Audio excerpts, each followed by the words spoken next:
Good afternoon student. देखिए हम आपको आज स्टीरियो केमिस्ट्री पढ़ा रहे हैं, वो भी बीएससी फर्स्ट ईयर का। आपका 6 यूनिट था, मेरी 4 यूनिट आपकी कंप्लीट हो चुकी है। ठीक है, तो देखिए स्टीरियो केमिस्ट्री का मतलब होता है समावैता।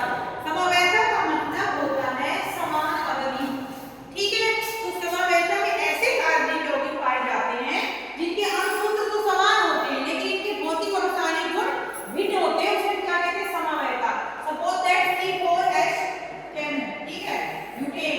तो इसका अणु सूत्र तो समान रहेगा मगर जिसके भौतिक और रासायनिक गुण जो रहेंगे वो भिन्न भिन्न रहेंगे, इसलिए इसको हम क्या कहते हैं? समावैता कहते हैं। ठीक है, और इस जो घटना घटती है उसे हम समावयी कहते हैं। समावैता में परमाणु की संख्या हमेशा समान होती है, एटॉमिक नंबर जो रहते हैं हमेशा समान होते हैं। ठीक है, तो समावैता से क्या समझ में आ रहा है कि जिनके भौतिक और रासायनिक गुण भिन्न होते हैं लेकिन अणु सूत्र समान होते हैं, उसे हम क्या कहते हैं? समावैता कहते हैं। समावैता दो प्रकार की होती है, पहली स्ट्रक्चरल समावैता, दूसरी स्टीरियो समावैता।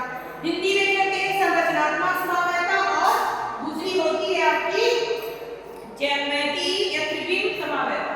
मतलब स्टीरियो त्रिविम समावैता, संरचनात्मक समावैता। ठीक है, ये हो गया। अब देखिए स्ट्रक्चरल समावैता जो होती है, स्ट्रक्चरल समावैता के अंतर्गत हम देखेंगे 4 प्रकार के आइसोमर आते हैं। ठीक है, 4 प्रकार के आइसोमर स्ट्रक्चरल में आते हैं। पहला होता है चेन, दूसरा होता है पोजिशनल, फिर मतलब क्या खड़ी हो गई, चेन हो गई मतलब है श्रृंखला के रूप में होती है। पोजिशनल का मतलब होता है स्थिति वाली, और तीसरी होती है फंक्शनल, फंक्शनल का क्रियात्मक, मेटाबैलेंस मतलब मध्यमता, क्रिप्टोबैलेंस मतलब चला बैठा।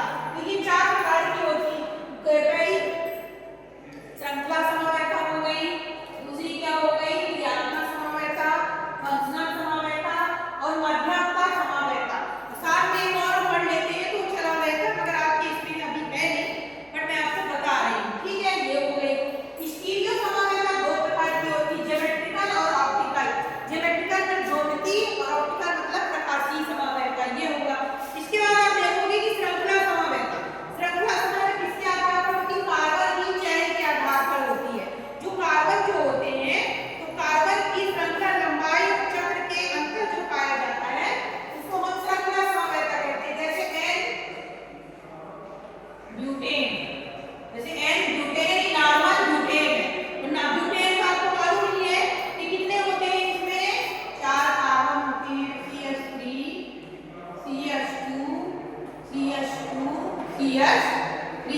ये लंबी चेन वाली क्या हो गई? नॉर्मल समावैता कहलाएगी। इसको कहेंगे एन ब्यूटेन। क्या कहेंगे अपन इसको? N butane. इसी तरह अगर इसको हम कैसे लिखेंगे आइसो में, तो CH3,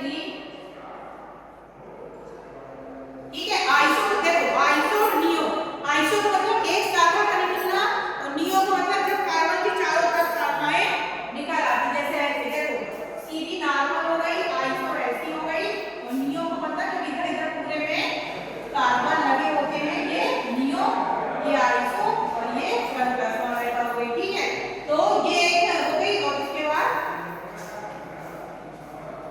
CH3, ये क्या हो गई? आइसो। देखो आइसो अणु सूत्र तो समान है, C और पर इसको हम अलग अलग रूप में लिख सकते हैं। ठीक है, तो ये श्रृंखला समावैता के अंतर्गत आ गया। ठीक है, इसी प्रकार साइक्लोहेक्सेन है, तो साइक्लोहेक्सा है यानी 6 का इसमें बना हुआ चक्र रूप में है, और अगर इसको हम कैसे मेथिल में कन्वर्ट कर देंगे तो क्या हो जाएगा? देखो ऐसे हो जाएगा। ये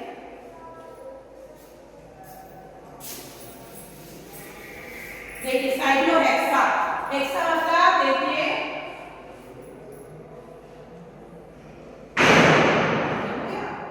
तो CH3, मतलब ये क्या हेक्सा मतलब 6 कैरेक्टर क्या देखना है? इसमें कार्बन देखना है। ठीक है, तो कार्बन की संख्या के आधार पर इनको ये कार्बन, अरे कार्बन आप देखो इसमें कितने कार्बन है? 6।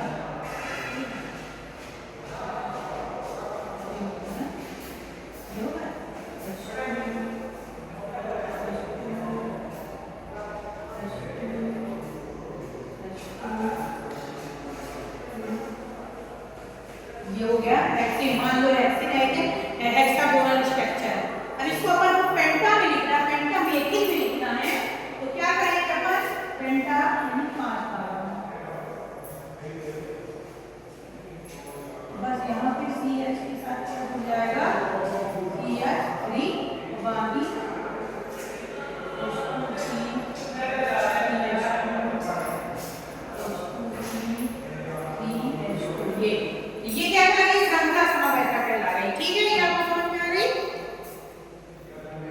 हो गई श्रृंखला समावेता। इसी के बाद दूसरी होगी पोजीशन या स्थिति समावेता। दूसरी कौन सी हो गई? स्थित। स्थित मतलब पोजीशन या फिर पोजीशन इधर से उधर इधर से चेंज करना पोजीशन समावेता कहलाती है। पोजीशन समावेता में क्या होता है? हेलोजन और नाइट्रो क्रियात्मक समूह एक ही कार्बन श्रृंखला पर अलग-अलग प्रकार से जुड़ जाते हैं। कैसे? जैसे देखिए पहला मान लो 1 ब्यूटीन,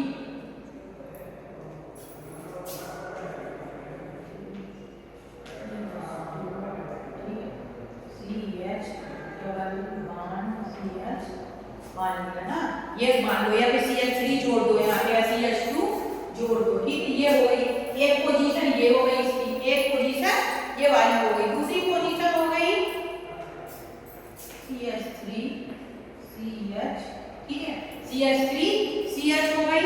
फिर इसके बाद डबल बॉन्ड ये जो है ना, डबल बॉन्ड CH2, मतलब इसकी पोजीशन पहले कहने थी फर्स्ट नंबर पे थी, अब ये बीच में आ गई, ठीक है। और CH3 यानी ये पोजीशन मतलब जो स्थिति है, इधर से उधर और इधर से इधर हो जाना पोजीशन समावेता के अंतर्गत आता है, ठीक है। ये हो गया। इसके बाद तीसरी होती है फंक्शनल ग्रुप। तो आप जानते हैं कि आपका जो किसी क्रिया को परिवर्तित कर देते हैं उसको क्या कहते हैं? फंक्शनल ग्रुप कहते हैं।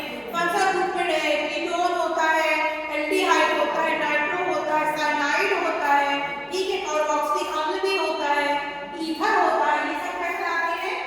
फंक्शनल ग्रुप के अंतर्गत आते हैं। तो फंक्शनल ग्रुप का मतलब क्रियात्मक समूह, ठीक है। तो ये भिन्न भिन्न होते हैं, जैसे कि एस्टर एल्कोहल, जैसे मान लो 3CH6O हो गया, मतलब इसमें ऑक्सीजन होगा, ठीक है। तो इसको हम कितने रूपों में लिख सकते हैं? क्रियात्मक समूह है। तो पहला रूप कैसे लिख सकते हैं इसको? CH3 CH2 CHO। CHO कौन सा फंक्शनल ग्रुप हो गया इसमें? एल्डिहाइड। कौन सा फंक्शनल ग्रुप हो गया इसमें? एल्डिहाइड। अब देखिए इसमें हम तो एक ही है, मतलब यही है, पर इसको अलग-अलग रूपों में हम लिख रहे हैं, ठीक है। दूसरा हो गया जैसे ईथर में कन्वर्ट करना है, इसको मान लो ईथर में करना है, तो क्या हो जाएगा? ईथर। तो क्या करना है? ईथर मतलब क्या होता है? R bond O bond R होता है, ठीक है।